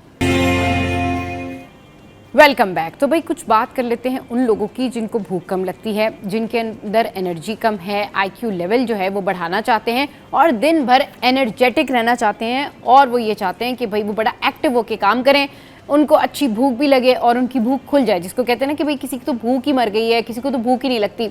और इसके अलावा वो एनर्जेटिक रहना चाहते हैं और फ्रेश फील करना चाहते हैं, तो उनको करना होगा एक ज़बरदस्त सा नाश्ता। जी हाँ, तो नाश्ता क्या करना होगा ये मैं आपके साथ में शेयर करती हूँ, और उसके लिए आपको किन किन चीज़ों की ज़रूरत पड़ेगी, क्या क्या चीज़ें आप नाश्ते में खा सकते हैं। तो उसके लिए जनाब आपने करना यह है कि आपने लेना है आधा कप जौ, फिर आपने लेना है 1 कप दूध। अच्छा जी, उसके बाद आपने लेना है 1 चम्मच शहद, फिर 5 या 6 बादाम आपने कटे हुए लेने हैं, फिर 1 खजूर जो है वो भी आपने शामिल करना है, उसको आप काट कर शामिल कर लें। 1 केला लेना है आपने, उसके स्लाइस बना लें। 1 चुटकी आपने दारचीनी लेनी है, आपके अपने हिसाब से, मतलब जो आपको हस्बे ज़ायका हस्बे ज़रूरत, ठीक है। 1 चम्मच आपने चिया सीड लेना है। अब करना क्या है कि एक पतीली में ओट्स और दूध डालकर हल्की आंच पर पकाएं। फिर उसके बाद जब ये ओट्स नरम हो जाएं तो इसमें शहद, बादाम, खजूर, केला और दारचीनी शामिल करें। आखिर में आपने चिया सीड्स डालकर इसको मिक्स कर लेना है। गरम गरम या फिर नीम गरम नाश्ते के तौर पर इस्तेमाल करें। ये बहुत बेनिफिशियल है आपके दिन भर की एनर्जी के लिए, ये आपको एनर्जेटिक रखता है। फिर जब सुबह सूरज निकलने के 15 मिनट बाद आप नाश्ता करेंगे, मतलब ये आप बना के रखें, और जब ये आप नाश्ता करेंगे और इससे पहले आपने खाली पेट 1 गिलास नीम गर्म पानी, 1 चम्मच शहद और 3 कतरे लीमू के भी पीना है, ठीक है। तो इस नाश्ते से पहले तो ये आपके जिस्म को डिटॉक्स भी कर देगा, मेटाबॉलिज्म भी तेज़ कर देगा, और ओट्स के साथ मिलकर जो है वो दिन भर जिस्म को चुस्त रखता है। तो ये नाश्ता आपने करना है, और इस नाश्ते से जो है वो कम से कम 15 मिनट पहले आपने जो नहार मुँह पानी पीना है, और उसमें फिर आपने नींबू जो है वो भी निचोड़ लेना है। ये डिटॉक्सिफिकेशन के लिए बहुत बेस्ट है। तो ये नाश्ते जो होते हैं ना, ये अगर आप रेगुलर रूटीन में करते हैं तो ये आपके लिए बहुत फ़ायदेमंद होते हैं। अच्छा जी, आगे बढ़ते हैं और अभी आपको बताते हैं कि अब 10 साल बाद किसी को क्या बीमारी हो सकती है। इस हवाले से जो है वो अब एक टेक्नोलॉजी इंट्रोड्यूस हुई है, और ये एक जो है ना पहले से इतला दे दी गई है कि 10 साल बाद आपको कौन सी बीमारी लाहक हो सकती है। तो पेशगी खबरदार करने वाला जो मसनूई जहानत से लेस आला तैयार कर लिया गया है। किसी शख्स को 10 साल बाद क्या बीमारी हो सकती है, पेशगी खतरे से खबरदार करने वाला मसनूई जहानत से लेस ये आला है, जिसकी बहुत ज़्यादा चर्चा हो रही है, जिसकी बहुत ज़्यादा धूम मची हुई है। ये जो इक्विपमेंट है ये तर्ज ज़िंदगी और तिब्बी रवैयों की बुनियाद पर कैंसर, ज़ियाबतीस और दिल की बीमारियों समेत 1000 से ज़ायद बीमारियों का पेशगी इतला दे सकेगा। डेल्फी 2M नामी इस आले को European molecular biology laboratory, German cancer research centre और यूनिवर्सिटी ऑफ कोपेनहेगन के साइंसदानों ने तैयार किया है, और ये कहा जा रहा है कि 5 से 10 साल में ये आला अस्पतालों में बाकायदा इस्तेमाल होने लगेगा। तो आपको फिर ये पता चल जाएगा कि जी अगले 10 साल बाद आपको क्या बीमारी हो सकती है, और ये जज इस तरह भी हो सकता है कि आपकी जो ओवरऑल बॉडी एफिशिएंसी होती है उस हवाले से भी टेस्ट किए जा सकते हैं। और इंसान वैसे भी अपने आप को अगर अपडेट रखता है और हर साल वो टेस्ट कराता है, ईयरली आप अपने टेस्ट कराते हैं, तो डेफिनेटली उसमें भी बहुत सारी चीज़ें आपके सामने आ जाती हैं। अच्छा जी, अब आगे बढ़ते हैं और जिक्र करते हैं हम कि आजकल ना जिस तरह से कपड़े बहुत ज़्यादा ट्रेंडिंग है, मुख्तलिफ़ तरह के लॉन्ग शर्ट्स हैं, शॉर्ट शर्ट्स हैं, वैसे ही मुझे बहुत फेवरेट लगते हैं अबायाज़। अबाया जो है वो भी बड़ा ट्रेंडिंग में है, लेकिन बहुत सारे लोग इस बारे में कंफ्यूज हो जाते हैं कि जो अबाया है उसको कैसे कैरी करें और कौन सा फैब्रिक कौन से सीज़न में पहने और धोएं कैसे, अबाया वॉश कैसे करें। क्योंकि आपने देखा होगा बहुत सारे लोग होते हैं उनके अबाया में जो है बड़े प्यारे प्यारे अबायाज़ होते हैं, बड़े प्यारे प्यारे डिज़ाइंस होते हैं अबायाज़ के। तो आज हम अबाया की जो कलेक्शन है उसके ऊपर बात करेंगे और आज हम बात करेंगे कि आप अपने अबायाज़ को जो है वो कैसे धो सकते हैं। तो सबसे पहले ये कलेक्शन जो कि हम आपको दिखा रहे हैं आपके सामने है कि इस तरह के फ्रिल वाले जो अबायाज़ होते हैं वो भी चल रहे हैं, फ्रॉक स्टाइल वाले अबायाज़ भी चल रहे हैं। अच्छा, इस तरह से भी होता है कि अबायाज़ आजकल ऐसे हैं कि वो आपको लगेगा आपने लॉन्ग गॉन पहना हुआ है या ओवरऑल शर्ट पहनी हुई है और उसके साथ बड़े प्यारे प्यारे स्कार्फ जो हैं वो मिसमैच करके भी चलते हैं, सेम स्कार्फ भी चलते हैं। और ये देखें फ्रॉक स्टाइल जो है ना अबायाज़ में, ये भी बहुत ज़्यादा इन है। सिल्क के अबायाज़ भी हैं, वेलवेट के अबायाज़ जो हैं वो भी अब बहुत ज़्यादा इन हो जाएंगे क्योंकि जब सीज़न चेंज होगा तो अभी जो अबायाज़ अब विंटर सीज़न में आएंगे उसमें आप देखेंगे कि या तो ओवरऑल जो सिल्क के या वेलवेट के अबाया होंगे या फिर वेलवेट का काम बना हुआ होगा। तो ये बड़े प्लेजेंट लगते हैं अबायाज़ सर्दियों में। और ये जो अबायाज़ है ना इनके मुख्तलिफ़ तरीके होते हैं, मुख्तलिफ़ तरीक़ों से बनाए जाते हैं। लेकिन अब जो अबायाज़ इन है उनमें ये तमाम तर चीज़ें बड़ी इन हैं कि ये शर्ट स्टाइल में भी हैं और स्कार्फ जो हैं वो भी डिफरेंट आ गए हैं। और अब लोग क्या करें कि जो नेट के स्कार्फ्स हैं ना वो ले रहे हैं और दुपट्टे भी वेयर कर रहे हैं। अब अबायाज़ के ऊपर प्रॉपर दुपट्टा भी वेयर किया जाता है उसको, जैसे इन्होंने ये सर के ऊपर ये तो प्रॉपर इन्होंने स्कार्फ लिया हुआ है, लेकिन अब जो है वो दुपट्टा वेयर करके फिर स्कार्फ भी वेयर किया जाता है। लोग पहले स्कार्फ वेयर करते हैं, उसके बाद ऊपर से वो दुपट्टा बहुत खूबसूरत सा किरण लगी हुई, बेल लगी हुई, तो वो दुपट्टा जो है वो भी यूज़ कर रहे हैं। अब धोया कैसे जाए और कौन से सीज़न में क्या पहना जाए ये मैं आपके साथ में शेयर करती हूँ कि आप कैसे अपने अबाया को धो सकते हैं।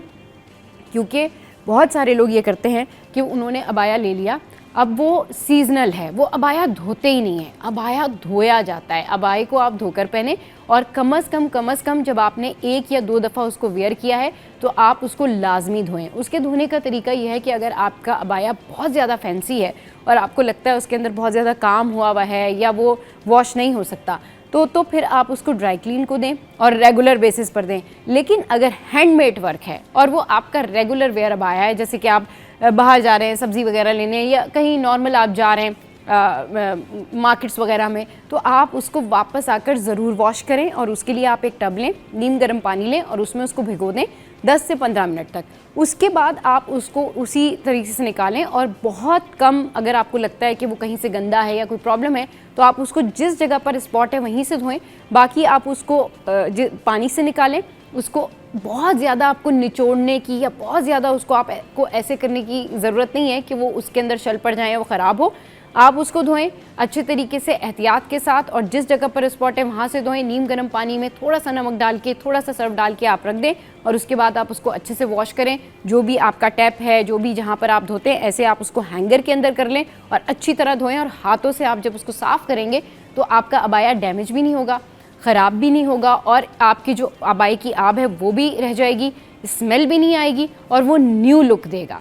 तो ये जो न्यू लुक है ना, ये अगर आप बार बार एक अबाया वेयर करते हैं और उसको धोते नहीं हैं, क्योंकि यकीन करें बहुत सारे लोगों ने ना बहुत महंगे अबायास पहने होते हैं लेकिन उनके अबायास में से स्मेल आ रही होती है। वो ये कहते हैं नए हैं। नए कब तक होते हैं? नए जब तक होता है जब तक आपने कपड़े नहीं पहने होते। लेकिन जब आप कपड़े, अबाया, कोई भी चीज़ वेयर कर लेते हैं उसके बाद वो नई नहीं रहती। उसके बाद जब भी आप उसको नेक्स्ट टाइम यूज़ करें तो उसको वॉश करके यूज़ करें।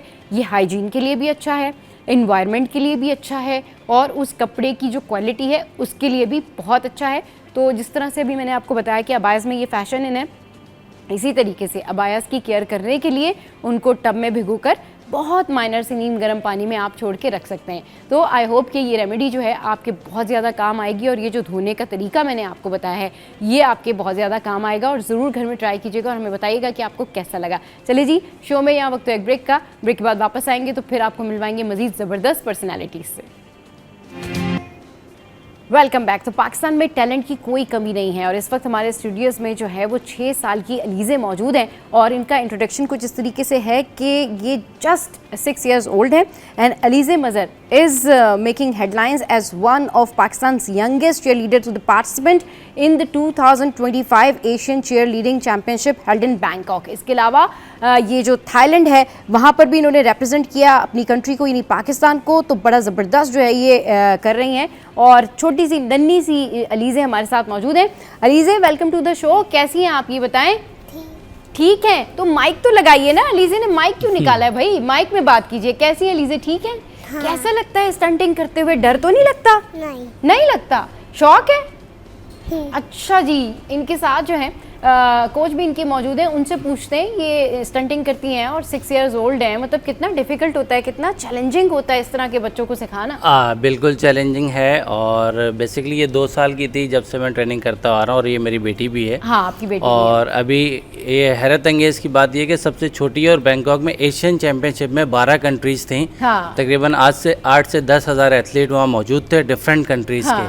तो उसके बीच में इसने ऐसा आउटपुट दिया है कि मैं हैरान हो गया, क्योंकि ट्रैवलिंग होती है, थकावट होती है, बहुत सारी चीज़ें होती हैं, लेकिन इसने बहुत आउटस्टैंडिंग जो है ना वहाँ पर वही मैं बहुत, मुझे देखकर बड़ी हैरानी भी हुई। और ये इतनी छोटी सी है लेकिन इतनी कॉन्फिडेंट है माशाल्लाह माशाल्लाह से। अगर पाकिस्तान में इस तरह का टैलेंट है और जिस तरह से हम आपके सामने इनको रिप्रेजेंट कर रहे हैं, आपको मिलवा रहे, दिखा रहे हैं, ये हैं पाकिस्तान के असल चमकते हुए सितारे। अच्छा, अपने बच्चे की कोचिंग करना कितना डिफिकल्ट होता है कंपैरेटिवली के जो दूसरे बच्चे होते हैं? उनको तो बंदा डांट भी लेता है और बहुत सारी चीज़ें भी, वो डर भी जाते हैं, लेकिन कितना मुश्किल होता है डिसिप्लिन लाना अपने ही बच्चे के अंदर?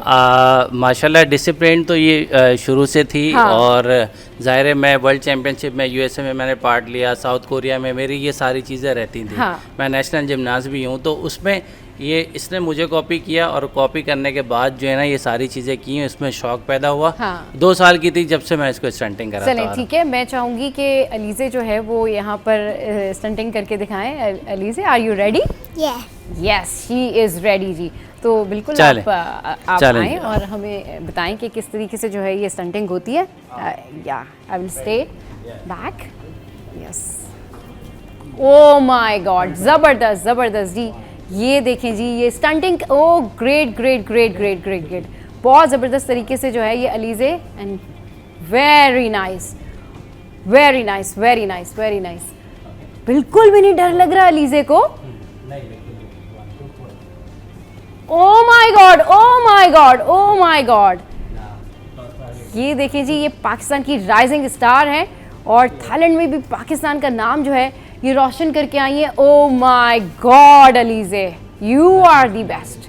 ओ माय गॉड, ये oh my God, superb superb superb. ये जी देखें, अलीज़े के लिए बहुत सारी तालियां। और अलीज़े इधर आइए, पहले आप तो मेरे पास आइए, इधर तो आइए। ये देखें जी, ये अलीज़े पाकिस्तान की राइजिंग स्टार हैं ये, और ये इतनी छोटी सी आप हैं और इतनी बहादुर हैं आप माशाल्लाह से। इतनी ज़बरदस्त स्टंटिंग इन्होंने की है अलीज़े ने। अलीज़े को डर नहीं लगता? नहीं लगता, बिल्कुल शौक है, बड़े मज़े से कर लेती हैं।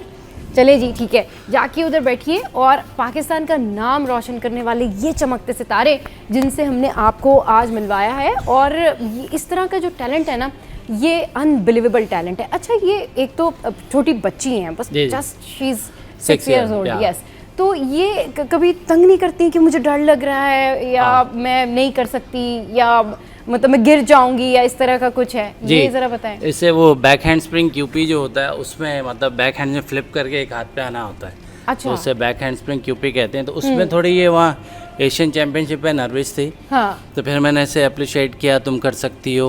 और हाँ। ये वो तो सर इसने आउटस्टैंडिंग परफॉर्मेंस की, आप वीडियो देख सकती हैं। हाँ बिल्कुल। तो अगर अलीज़े की वीडियो है तो वो भी हम दिखा सकते हैं कि अलीज़े की स्टंटिंग की एंड ऑल दैट। ये देखें जी, ये सारी अचीवमेंट्स की वीडियो है। ये ज़रा बताइए कि ये कहाँ की पिक्चर है? ये बैंकॉक थाईलैंड की हैं। ज़बरदस्त ठीक है जी। और हाँ। ये पाकिस्तान को रिप्रेजेंट कर रही है, और जितने भी ये जापानीज कोरियन है इसके सारे फ़ैन हो गए और भाई मैं भी अलीजे की फैन हो गई। मेरे ख्याल में पूरा पाकिस्तान अब तो अलीजे का फैन हो जाएगा। Alizeh, you are unbelievable, amazing talent. अच्छा, तो आप बता रहे थे इनके बारे में। हाँ, तो इसको उसमें डर लगता है, लेकिन अब ये बहुत ज़्यादा कॉन्फिडेंट हो गई हैं वहाँ करके। तो अब ये कह रही हैं कि मैं और पाकिस्तान का नाम रोशन करूँगी और अपने स्कूल का नाम रोशन करूँगी।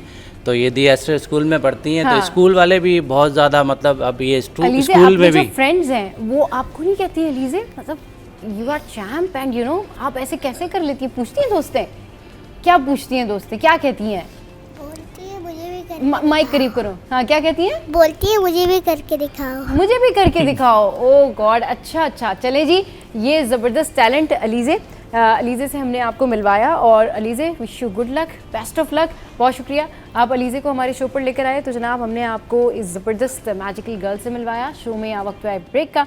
ब्रेक के बाद वापस आएंगे तो एक और बहुत अहम टॉपिक है जिसके ऊपर डिस्कशन करेंगे। हमारे साथ रहिए।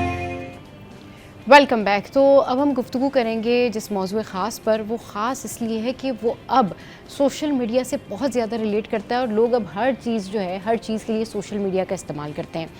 Access of everything is bad, और इसके अलावा जब भी आप किसी चीज़ का इस्तेमाल करें तो उसको एतदाल में इस्तेमाल करें। यानी कि अगर आप शॉपिंग करते हैं तो एतदाल में करें, आप कोई भी चीज़ अगर कर रहे हैं तो उसको बैलेंस करके करें। लेकिन सोशल मीडिया पर एक दौड़ लगी हुई है और वो दौड़ है व्यूज़ की दौड़। वो दौड़ है कि बस सबसे ज़्यादा व्यूज़ हमारे हों, वो दौड़ है कि सबसे ज़्यादा शेयरिंग हमारी हो और सबसे ज़्यादा जो कंटेंट है वो हमारा वायरल हो। लोग इस तरीके से सोचते हैं। समहाउ किसी चीज़ का मुकाबला करना या कंपटीशन करना कोई बुरी बात नहीं है, लेकिन इवेंचुअली लोग इस मुकाबलेबाजी में इतना आगे निकल जाते हैं कि वो अपनी जो ख़ानदानी रिवायत है या जो अखलाकी इक़दार हैं उससे बहुत ज़्यादा आगे चले जाते हैं। लेकिन कोई कितना भी आगे चला जाए, कम से कम जब घर में किसी किस्म का कोई इंसिडेंट हो, कोई बीमार हो, कोई परेशानी हो, तो कम से कम लोगों को चाहिए कि उस वक्त व्यूज़ के लिए अपनी उस फैमिली का तमाशा ना बनाएं कि वो 4 लोगों में तमाशा बने और लोग आपके ऊपर बहुत सारे जुमले कसें और बातें कसें। ऐसा एक इंसिडेंट हुआ और हैरान कुन इंसिडेंट था, दिल दहला देने वाला इंसिडेंट हुआ कि इसी तरीके से एक वीडियो सामने आई और सोशल प्लेटफॉर्म का इस्तेमाल किया गया। It's on TikTok. तो टिकटॉक के ऊपर ये 2 ख़वातीन हैं जिन्होंने जो टिकटॉक यूज़र हैं, तो इन्होंने जब वीडियो बनाई तो उस वक्त वीडियो बनाई जब उनके वालिद साहब जो हैं वो उनका बिल्कुल लास्ट मोमेंट था, आखिरी टाइम था। और फिर उसमें उन्होंने एग्जैक्टली जो हमें पता चला या हमने जो वीडियो में देखा, वो अपने वालिद साहब का जो अंगूठा है उसको स्क्रीन को दिखा के, यानी व्लॉग के अंदर दिखा के वो ये कह रही थी कि लाइक करें और सब्सक्राइब करें। मेरे लिए या किसी भी ऐसे शख्स के लिए ये सोचना भी मुमकिन नहीं है कि किसी के वालिद वालदा, इनफैक्ट घर में किसी की भी तबीयत ख़राब हो और उस टाइम पर कोई व्लॉग बनाने का सोचे या उस टाइम पर कोई इस तरह से करे। बहुत सारे लोगों के बहुत सारे इस हवाले से कमेंट सामने आए। लोगों ने बहुत ज़्यादा तनकीद का निशाना भी बनाया। किसी ने ये कहा कि भाई उनकी मजबूरी है और वो इसलिए करती हैं कि उनके घर में कोई कमाने वाला या खाने वाला नहीं है, लाइक दैट। इस सारी सूरत हाल पर गुफ्तगू करने के लिए बहुत मोहतरम हमारे मुफ्ती शरियार साहब स्टूडियोज़ में मौजूद हैं। अस्सलाम वालेकुम मुफ्ती साहब। वालेकुम अस्सलाम। शो में खुश आमदीद। कैसे हैं आप? ठीक ठाक हैं? शुक्र अल्हम्दुलिल्लाह। ये वाक़या आपने अभी सुना जो मैंने जिस तरीके से बताया, हम किस तरफ जा रहे हैं? बिस्मिल्लाहिर्रहमानिर्रहीम। अल्लाहुम्मा सल्लि व सल्लिम व बारिक अला सय्यिदिना व मौलाना मुहम्मद व अला आलिहि व सहबिहि व बारिक वसल्लम। अल्लाह के प्यारे हबीब सल्लल्लाहु तआला अलैहि वसल्लम ने इरशाद फरमाया कि वालिद जो है ना, वालिद, ये इसके चेहरे को देखना भी इबादत है। और एक हदीस में आया, मफ़हूम अर्ज़ करता हूँ कि वालिद तुम्हारे और जन्नत के बीच का दरवाज़ा है। वालिद दूसरे अल्फाज में कहते हैं जन्नत का दरवाज़ा है। जी। चाहो तो इसे फ़ायदा ले लो, चाहो तो इसे ज़ाया कर दो। वीडियो मुझे शेयर की फ़हद शाह साहब ने जी। देखी मैंने थोड़ी फॉरवर्ड कर करके, दिल लरज़ गया। अपनी मौत हर वक्त याद रखनी चाहिए बंदे को।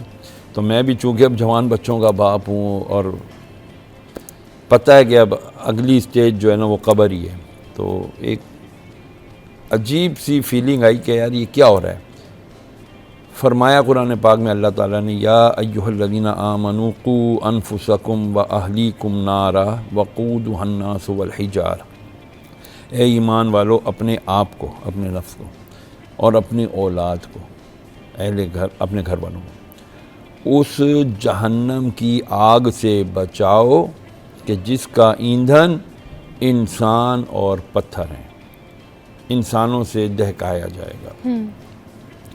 बदकिस्मती से जो आज के दौर में सोशल मीडिया ने रोल प्ले किया है वो इतना कबीह और रज़ील रोल है कि हम उसको क्या बयान करें, क्योंकि कोई भी इसके शर से बचा हुआ नहीं है। अच्छा, कोई भी चीज़ फ़ी नफ्सी ही ख़राब नहीं होती, बाय डिफ़ॉल्ट ख़राब नहीं होती। सही। हम उसके यूज़ को या मिस यूज़ को, उसकी वजह से उसको ख़राब करते हैं।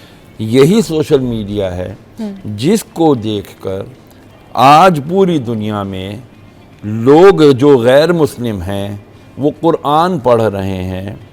आप देखते हैं कि एक वीडियो टिकटॉक आती है कि एक बंदा जिसके चेहरे तक पर टैटूज बने हुए हैं जी, लेकिन वो एहराम बांधे हुए अल्लाह लब्बैक अल्लाहुम्मा लब्बैक की सदाएं बुलंद करते हुए वो चक्कर लगा रहा है। किसी ने पूछा हाउ डिड यू एम्ब्रेस इस्लाम, तुमने इस्लाम कैसे कबूल किया? तो उसने कहा कि मेरे सामने से कुरान की एक आयत गुजरी कि अल्लाह तबारक व तआला तुम्हारा भला चाहता है, तुम्हारा बुरा नहीं चाहता, तो तुम्हें क्या हुआ कि तुम उसकी तरफ पलटते नहीं। ये एक आयत का तर्जुमा उसके सामने गुजरा। तो उसने कहा कि यार एक गॉड है, खुदा है जो मुझे अपनी तरफ बुलाना चाहता है। और मैंने तो एक इसका ये पहलू भी है जी कि लोग आज कुफर से निकल के दीन इस्लाम की तरफ, अल्लाह की तरफ आ रहे हैं। और एक पहलू ये है कि हम बाय डिफॉल्ट जो बाय बर्थ मुस्लिम हैं सो कॉल्ड, हमें क्या हो गया कि हम अपनी औकात, सॉरी टू से यूजिंग दीज हार्ड वर्ड्स, हम अपनी औकात भूल रहे हैं वेस्टर्नाइजेशन के चक्कर में कि हम जो उनकी सारी सिविलाइजेशन या उनकी सारे ट्रेडिशंस हम अडॉप्ट कर लें और हम ऐसे हो जाएं, हम उन जैसे हो जाएं। जबकि वो आज कोशिश करके या स्टडी करके वो हम जैसे, हम कहते हैं यार यू आर सो नाइस, क्योंकि आज जितना भी टूरिस्ट आ रहा है पाकिस्तान वो अपना एक पैगाम देते हुए जा रहा है कि so many people said Pakistan is unsafe place. No, Pakistan is a beautiful place, Pakistan people they are so hospitable, ये इतने अच्छे हैं, इतने अच्छे हैं।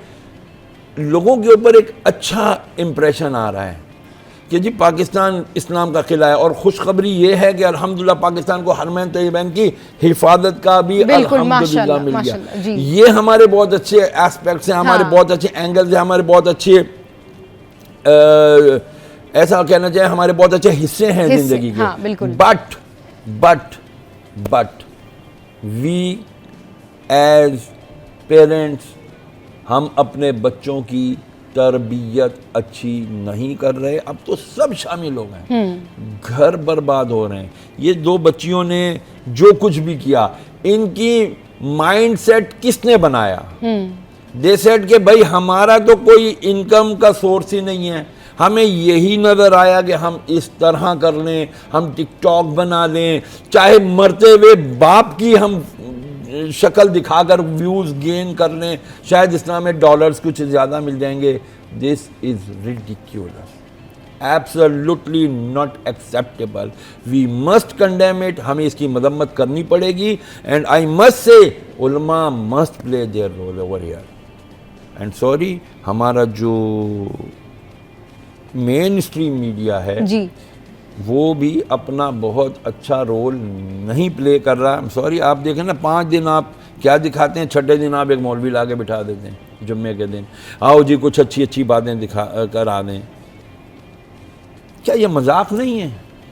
I'm sorry, मेरी बात से बुरी लगेंगी आप लोगों को, यहाँ बहुत सारे लोगों को बुरी लगेंगी, but we must face the realities के हवाले से तो आप कह सकते हैं, लेकिन हमारे शोज पे तो हम बाकी, मैं एक आपके शो की बात नहीं कर रहा, मैंने एक इंफॉर्मेटिव शो है, लोगों की फलाह का शो है, पैगाम का शो है, एजुकेशन का शो है, जाना चाहिए। शुक्र है, इतना भी तो करते हैं आप लोग, thank you so very much. हम तो आपका शुक्रिया भी अदा करते हैं कि आप मजहब का कंटेंट भी अल्हम्दुलिल्लाह पेश करते हैं। This is very good, although it is very little, but अल्हम्दुलिल्लाह something is better than nothing, but we must condemn it. ये गलत है, नहीं होना चाहिए। हमारे बच्चों की हमें सोच बनानी पड़ेगी, खाली दुनिया नहीं है, एक आखिरत भी है। सही। हमारी सेकंड स्टेज जो है वो कब्र है, उसके लिए कुछ तैयारी इसी दुनिया में करनी है। अगर इसमें नहीं करते, अद्दुनिया मज़रअतुल आखिरा औ कमा क़ाला रसूलुल्लाह अलैहि वसल्लम, दुनिया तो आखिरत की खेती है। जब हम ये चीज़ भूल जाते हैं ना कि यार हम आए यहाँ पर क्यों हैं, खलक़ल इंसाना, हमने खलक़ल मौत वल हयाता लियब्लुवकुम अय्युकुम अहसनु अमला, हमने मौत और ज़िंदगी इसलिए पैदा की तुम्हारी जांच करें कि तुम में से कौन अच्छे अमल करता है। सही। मरते हुए बाप को दिखाना इज नॉट अ गुड अमल। अपनी मीडिया में अपनी खुफिया चीज़ें या अपनी पोशीदा चीज़ें, पर्दे वाली चीज़ें पेश कर देना इज नॉट अ गुड अमल। ये सब चीज़ें फसाद हैं, फसाद फिल अर्द हैं, इससे रोकना पड़ेगा, बताना पड़ेगा। देखिए रसूल ने फरमाया कि एक बंदे के झूठा होने के लिए यही काफ़ी है कि बगैर तहकीक किए कोई बात उठा के आगे कर दे। सही। सोशल मीडिया ये नहीं करता। रसूल अलैहि वसल्लम ने फरमाया तुम दो चीज़ों से बिल्कुल, तुम्हें अवेयरनेस ही नहीं है, तुम बिल्कुल बेखबर हो। या रसूल वो दो चीज़ें कौन सी हैं? फरमाया वक्त का ज़िया और सेहत। तुम जब अपना वक्त बर्बाद करते हो, तुमको पता नहीं तुमने कितनी बड़ी अपनी चीज़ खो दी है, कितनी बड़ी मता खो दी है। और सेहत, जो तुम बैठे बैठे, आज बच्चे क्यों, आज मेंटल डिसऑर्डर क्यों है, आज बच्चों में ऑटिज्म क्यों है, आज बच्चों के अंदर बीमारियां क्यों हैं? बैठे हुए स्क्रोलिंग, ये वो कर रहे हैं। सही। फिजिकल कोई नहीं है, फिजिकल कोई वर्क नहीं है। अच्छा मुफ्ती साहब, जो सिचुएशन है, जो सूरत हाल है, जिस हवाले से हम बात कर रहे हैं, मेरे दो क्वेश्चंस हैं इस हवाले से।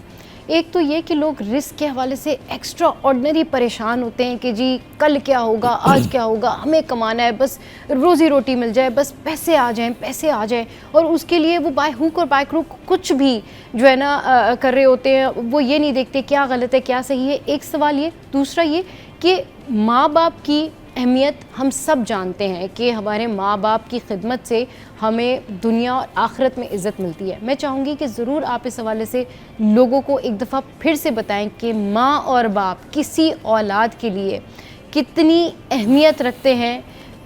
औलाद की ज़िंदगी में माँ बाप कितने इम्पॉर्टेंट हैं और कितनी बड़ी नेमत हैं। ये जो बूढ़े वालिदैन होते हैं ना, ये आपके लिए नेमत हैं। अगर आप इनकी खिदमत करते हैं तो आप समझें कि आपके लिए नेकियां ही नेकियां हैं। मैं चाहूँगी कि इस हवाले से देखें, पहली बात तो ये है कि एक बड़ा प्लानिंग के साथ एक माइंडसेट ये सेट किया गया है कि तुम कुछ नहीं करोगे, तुम्हें एक काम नहीं करने, तुम्हें 10 काम करने हैं ताकि तुम्हारा सर्वाइवल हो। तुम्हें रोज़ी नहीं मिलेगी, तुम्हें रोटी नहीं मिलेगी, हलाल हराम, अबे सब छोड़ो, फजूल बातें हैं। ये क्या हलाल हराम के चक्करों में पड़े हुए हो। जबकि सबसे पहले कुरान में अल्लाह तबारक तआला ने जो अखलाकियात बताई हैं वो यही बताई हैं। पहले तो अपनी अल्लाह ने कुदरत बताई है, वल्लाहु खैरुर राज़िकीन, कसम के साथ, और अल्लाह ही तुम्हें बेहतरीन रिस्क देने वाला है। ज़मीन और आसमान में, ज़मीन इसके बीच में कोई जानदार ऐसा नहीं है जिसका रिस्क अल्लाह के ज़िम्मे ना हो। कुरान की आयत है, अल्लाह के ज़िम्मे है। अल्लाह ने रिस्क का वादा अपने ऊपर, जिम्मेदारी सारी अपने ऊपर ली है। मग़फ़िरत की कोई गारंटी नहीं दी, रिस्क की गारंटी दी हुई है। वो सुराखों में चूंटियों को देता है, पानी में मछलियों को देता है, आसमानों में परिंदों को देता है, ज़मीन पर इंसान को भी देता है। वो क्यों नहीं देगा? ये सारी हैं हमारी टेस्ट, आजमाइश। हमसे पूछा जाएगा, हाँ भाई तुमने क्या किया, क्या किया, क्या नहीं किया। अच्छा कि आपने कहा वालिदैन, तो पहले तो ये छोड़ दो कि तुम्हें रिस्क नहीं मिलेगा। यही जो भी दूसरे हमारे दुश्मन हैं, उन्होंने हमारा ज़हन यही बनाया कि जब तुम कोशिश नहीं करोगे, तुम नाजायज़ ज़रा इस्तेमाल नहीं करोगे, तुम मौजूदा चीज़ों को, जिसे कहते हैं अपॉर्चुनिटीज़ को अवेल नहीं करोगे, चाहे वो हराम ही सही, तुम अपॉर्चुनिटीज़ को अवेल नहीं करोगे, तुम्हें रिस्क नहीं मिलेगा। सही। ये ज़हन ख़त्म करना पड़ेगा। रिस्क, हमारा काम है कोशिश करना। रिस्क देना, नतीजा अल्लाह के ऊपर छोड़ना चाहिए। दूसरी वालिदैन के कंटिन्यू करते हैं, लेकिन यहाँ पर वक्त हुआ एक ब्रेक का। ब्रेक के बाद वापस आते हैं, फिर इस डिस्कशन को मज़ीद कंटिन्यू करते हैं। Welcome back. बात कर रहे हैं माँ बाप की अहमियत के हवाले से। अभी जो रीसेंट इंसिडेंट हुआ मुफ्ती साहब, उसके ऊपर डिस्कशन मैं ये अर्ज़ कर रहा हूँ कि बहुत सारे लोग कहते हैं कि जी इसकी मौत सख्त। अब इस साहब को ही मैं अगर बात करूँ कि मिसाल के तौर पर रसूल की हदीस है सल्लल्लाहु अलैहि वसल्लम, मफ़हूम अर्ज़ करता हूँ कि अल्लाह ताला जब ये पसंद करता है कि इसका ये बंदा जब अल्लाह की बारगाह में पेश हो तो वो गुनाहों से पाक हो, तो अल्लाह ताला उसके गुनाह मुआफ़ करने के लिए अव्वल तो उसको बीमारियों में मुब्तला कर देता है, जिस पर वो सब्र करके अजर पाता है। यहाँ तक कि जब भी अगर उसके कुछ गुनाह रह जाते हैं तो अल्लाह ताला उसकी मौत को सख्त कर देता है। अच्छा, जो लोग कहते हैं अरे यार बड़ा तड़प तड़प के मरा, नहीं करनी चाहिए ऐसी बातें। लोगों को कोई किसी का कोई राइट नहीं है कमेंट पास करना। यार उसका जनाजा बड़ा भारी था, लोग इस तरह के कमेंट्स करते हैं, अल्लाह माफ़ करे यार उसका जो जनाजा बहुत भारी। भाई एक है ही आदमी इतना डेढ़ वाला, उसका जुस्सा इतना है, उसकी बॉडी इतनी है, तो उसका जनाजा तो भारी होगा ही। लेकिन ये कहाँ से आपने अज्यूम कर लिया कि इसका जनाजा भारी है, जो गुनाहगार है उसको जन्नम कब्र का अज़ाब ही होगा? क्या पता अल्लाह ताला, क्योंकि रसूल ने फरमाया ये जो तुम कब्रें देख रहे हो, मफ़हूम अर्ज़ करता हूँ, ये कोई जन्नत का बाग है तो कोई किसी के लिए जहन्नम का गढ़ा। We don't know, Allah knows better. तो क्यों हम अपनी मौत भूल करके दूसरों की मौत के ऊपर कमेंट्स पास कर रहे हैं? बंदा देखे उसने आगे के लिए क्या किया, नंबर 1। अब कोई लोग कमेंट्स करते हैं कि ये हो गया वो हो गया, ना करें, खुदा के लिए अपनी मौत को याद रखें, किसी की वफात या ममात को छोड़ें, अपनी फिक्र करें कि हमारा क्या हाल है। वालिदैन के लिए अर्ज कर दूं, मेरे नबी अल्लाह ने कुरान में फरमाया जब तुम वालिदैन को पाओ, मफहूम अर्ज करता हूँ, बुढ़ापे में दोनों को या किसी एक को, तो फिर उनके साथ मोहब्बत से, करीमी के साथ, नरमी से बात करो और उनके सामने उफ इससे छोटी कोई चीज़ नहीं है, उनके सामने उफ तक ना कहो। सही, ये तुम्हारे लिए जन्नत भी है और जहन्नम भी है। जन्नत इस सेंस में कि तुमने अगर इनकी कदर की तो फिर याद रखना तुम सीधा जन्नत में जाओगे। अगर तुमने इनकी कदर नहीं की, इनकी इज्जत नहीं की, मैं आपको हदीस का मफहूम अर्ज कर देता हूँ। मेरे आका अलैहि सल्लल्लाहु ने फरमाया, जिसने अपने वालिद के चेहरे की तरफ नजर की और इस तरह नजर की, अल्लाह की अता से नबी जानते थे कि एक दौर आएगा कि लोग वालिदैन से नफरत करेंगे, इस तरह अपने बाप के चेहरे में नजर की कि उसके दिल में अपने वालिद के लिए नफरत नहीं थी, कोई कदूरत, कोई बुग़्ज़, कोई इनाद नहीं था। तो कबल इसके कि उसकी निगाह अपने वालिद के चेहरे से हटे, अल्लाह उस शख्स की मग़फ़िरत फरमा देता है। सुभान, वालिद कितना बड़ा असासा है, वालिद कितना बड़ा जन्नत का दरवाजा है, ये हमें पता ही नहीं है। लोग मुंह फाड़ के कहते हैं और मैं तो अपने बाप को नहीं छोड़ता, मैं तो उसके सामने भी हक बात कर देता हूँ। Who are you to say these things? You are not allowed। आपको इजाजत ही नहीं है, वालिदैन के सामने तो आवाज ऊंची करने की इजाजत नहीं है, तो कुछ आप उसके आगे सीना तान के बात करें। बहुत सारे लोग ये कहते हैं ना कि भाई मुझे तो मेरे अब्बू ये नहीं कह सकते, तो कोई और मुझे ये बात कैसे कह सकता है? ये चीज होती है, मुझे तो मेरे घर वाले ये बात नहीं कर सकते। हाँ, ये है वो lack of knowledge, lack of क्या कहना चाहिए, तरबियत, कि आज हमने अपने बच्चों की तरबियत ऐसी की ही नहीं कि हमारे बच्चे हमारी इज्जत करें। देखें, माँ कराती है, यहाँ पे मैं कहूँगा आपको कि माँ अपने बच्चों से उनके बाप की इज्जत करवाती है। माँ खुद जब लड़ झगड़ के बैठी होगी, वो लगी होगी मुझे खाना दो, खुद ही गर्म करके खा लो, मैं अपना ड्रामा देख रही हूँ या मैं अपने जो है ना लगी हुई हूँ, तो फिर उस बंदे की जब घर में इज्जत नहीं होगी, बच्चे क्या कहेंगे, अरे माँ तो हमारे बाप को पाँव की नोक की जूती की नोक पे रखती है, और बाप भी आगे से गालियां दे। जिस घर में रिस्पेक्ट का माहौल नहीं होगा ना, वहाँ फिर बच्चे इसी तरह के बड़े होंगे, और फिर माशरे के अंदर अगर वो कोई किसी किस्म की खराबी पैदा होती है तो हम किसी को ब्लेम नहीं दे सकते, हम किसी को दोष नहीं दे सकते। ये सिर्फ और सिर्फ हमारा है। Still we have the time, हमें वापस आना पड़ेगा, इससे जान थोड़ी सी छुड़ानी पड़ेगी, इसका सिर्फ पॉजिटिव यूज करना पड़ेगा। आज भी देखो ये बात खुद बताता है फोन, आप सोशल मीडिया देख रहे हो, अचानक कॉल आ जाती है आपकी सिम पे, सही, तो ये फौरन सब चीजें रोक के कहता है कॉल अटेंड करो, ये काम की चीज आई है। सही, बिल्कुल, मतलब ये बता रहा है हमें हमारा गैजेट कि भाई काम की चीज है, इसको काम तक ही महदूद रखो, फजूलियात में मत डालो। सही, वक्त का ज़ाया करना, मैंने अर्ज किया ना, नबी ने फरमाया तुम्हें पता ही नहीं तुम कितनी बड़ी अपनी दौलत ज़ाया कर रहे हो, कितनी मनी। सही, इसको सही यूटिलाइज करें। बहुत शुक्रिया मुफ्ती साहब, हमारे शो पर आए। शो का टाइम एंड अप हो गया। आज का शो कैसा लगा, इसका फीडबैक ज़रूर हमारी सोशल साइट पर आप दीजिएगा। हंसते रहिए, मुस्कुराते रहिए और अपने इर्द गिर्द लोगों का ख्याल रखिए।